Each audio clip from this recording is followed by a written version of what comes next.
Social media पर channel Mahalakshmi की ओर से आपके पास गला नहीं साफ साधा जयजत करते हैं आज की शुरुआत।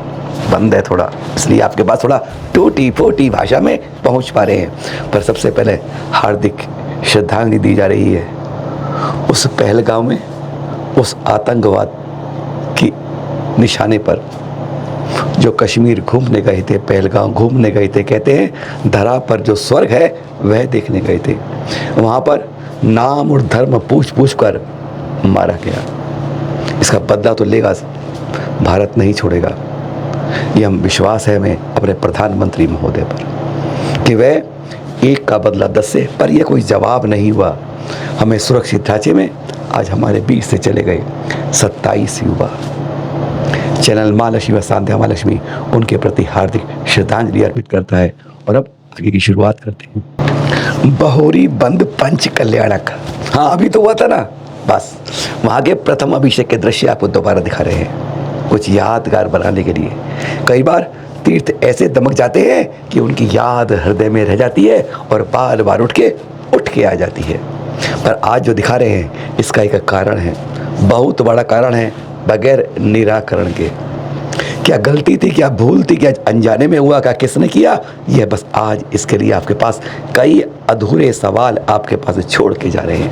क्योंकि हमें कुछ सज्जनों ने भेजा इस तरह से है कि हम कुछ निर्णय नहीं कर पा रहे, समाज पर निर्णय को छोड़ रहे हैं। पर क्या दिखा रहे हैं, क्या बता रहे हैं, बस यही आप पर नज़र डाल रहे हैं। देखिए जरा, प्रतिमाओं पर लिखी गई प्रशस्ति उसी परंपरा अनुसार हर कोई लिखता है।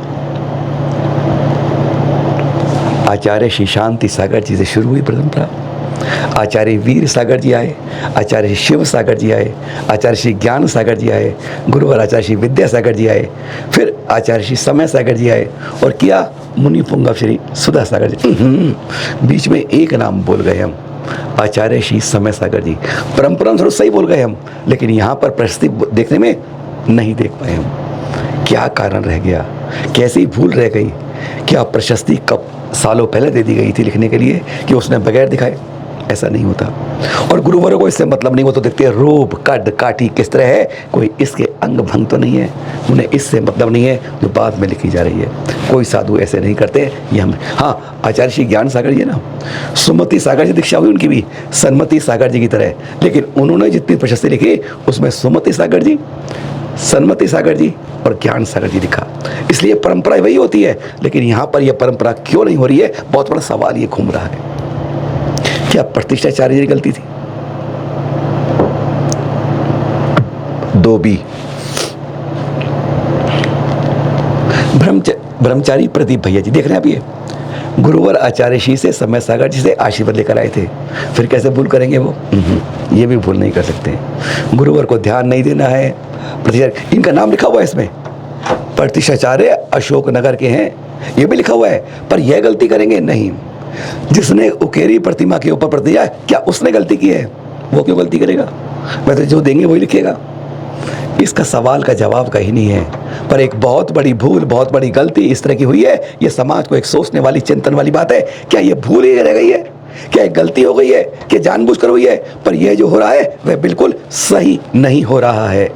आपस में संघ के अंदर लड़ाई करने के तरीके हो रहे हैं। हमें कई भाइयों ने इसको भेजा, हम नाम किसी का नहीं बता रहे, उन्होंने नाम बताने को मना किया था। हम नाम किसी का नहीं दे रहे हैं, पर सच्चाई सामने दिखा रहे हैं कि ऐसा क्यों हो रहा है। आज ऐसा गलत किस कारण से हो गया है? भूल थी, अनजाने में था, या फिर कुछ और कारण था? सवाल के जवाब आप ढूंढिए। हम तो सिर्फ इतना बता रहे हैं, कई भाइयों का जवाब था इसलिए आप तक पहुंचा रहे हैं। और हाँ, आज समापन हुआ मोक्षदात राजधानी दिल्ली में पंचकर्णा का गुरुवर आचार्य श्री सौभाग्य सघन। और गजब की बात, हमें इतना सहयोग साधु से मिल रहा है, नमन करेंगे बार बार कि हर साधु तीर्थ सुरक्षा के लिए एक प्रकार से गंभीरता के साथ अपने संबोधन कर रहा है। आज मोक्ष के समय भी दिखा रहे दृश्य आपको सुना भी देंगे थोड़ा सा कि यह तीर्थ रक्षा गुल्लक हर घर की बन जाए गुड्डक।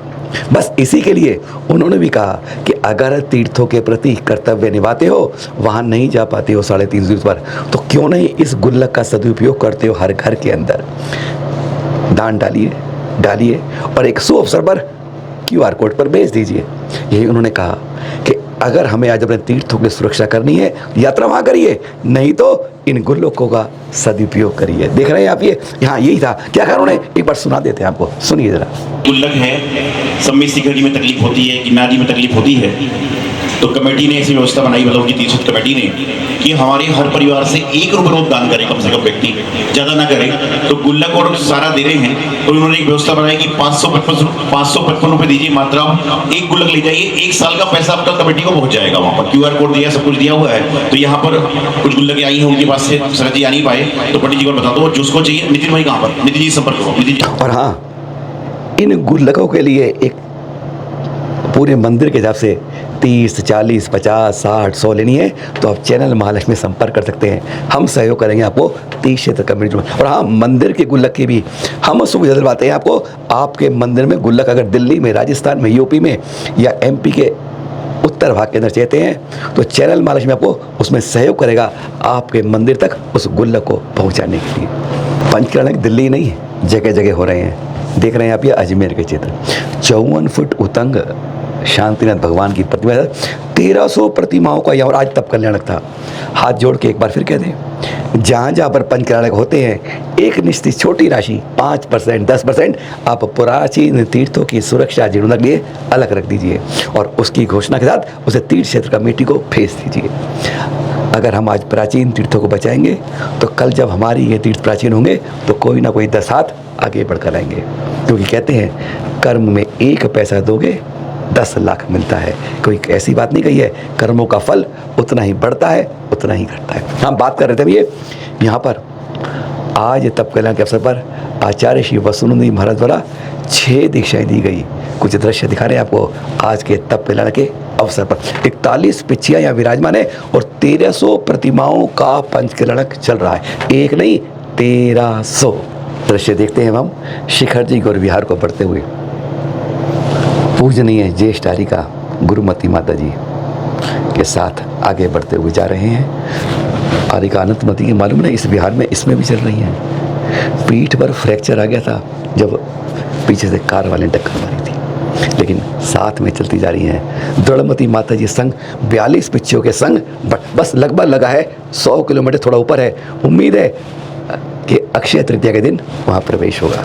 बहुत भावना है, बस विहार में साथ चलें और फिर जाके आनंद लें पुण्यों का समेत शिखर जी पर। ये तो आपको मालूम ही है कि आज हमारे 20वें तीर्थंकर, कल ज्ञान कल्याणक था और आज उनका है जन्म और तप कल्याणक। वही दिखा रहे राजगृही को दिखा रहे हैं दृश्य वहीं पर आज मान स्तंभ में प्रतिमाएं विराजित हुई। पराग भैया जी देख रहे हैं में आप, ये दिखा रहे हैं आपको राजगृही।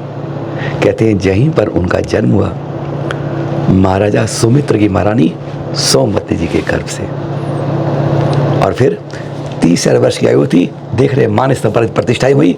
बहुत आनंद का अवसर था जब यह राजगृह के अंदर यह मान स्तंभ नवनिर्मित था। उसके दृश्य आपके पास दिखा रहे हैं।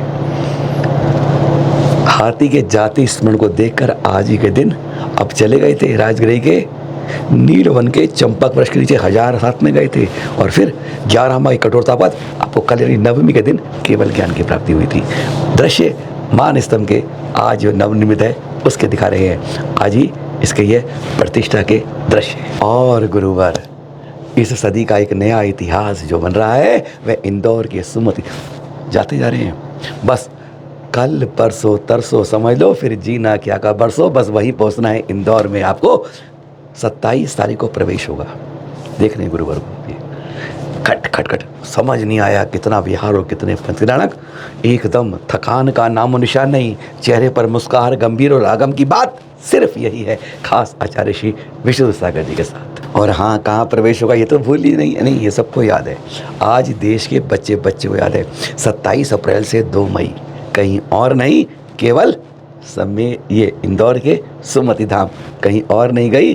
2 मई तक ये कार्यक्रम आपको दिखेगा। अच्छा, आचार्य के प्रवेश की बहुत बढ़िया क्रिया है। पहले तो आपको रजिस्ट्रेशन के बाद ही प्रवेश मिलेगा। दूसरी बात, जब बिहार से आएंगे ना तो कृपया करके ना कोई पाद प्रक्षरण के लिए, कोई चरण पूजने के लिए मत चले। वह क्रम चलता रहेगा। सबसे पहले गणाचार्य चलेंगे, फिर आचार्य चलेंगे, फिर उपाध्याय चलेंगे, फिर मुनि चलेंगे। इस क्रम में बढ़ते जाएंगे। फिर एलक, फिर उसके बाद शुल्लक, फिर ब्रह्मचारी भैया। इस तरीके से वहाँ पर सभागार प्रवेश होगा। इसलिए अपने कर्म को थोड़ा पीछे रखिए, और ये नहीं कि रास्ते में जब आए पाद प्रक्षालन के लिए जा रहे हैं, पैर छूने के लिए जा रहे हैं, नहीं, अनुशासन बनाइए और सुमति धाम का आनंद पाइए। सचमुच पवन गोंदा जी सपना गोंदा ने जो स्थिति व्यवस्था की है वह गजब की है। धन्य हैं ऐसे लोग जो आ जाते हैं आगे बढ़कर इस तरीके से, और उन्होंने अपने नाम का कहीं कोशिश नहीं की है। बस ये समझने वाली बात है, जानने वाली बात है। 27 अप्रैल अब कहाँ दूर की बात है। सादर जय हिंद।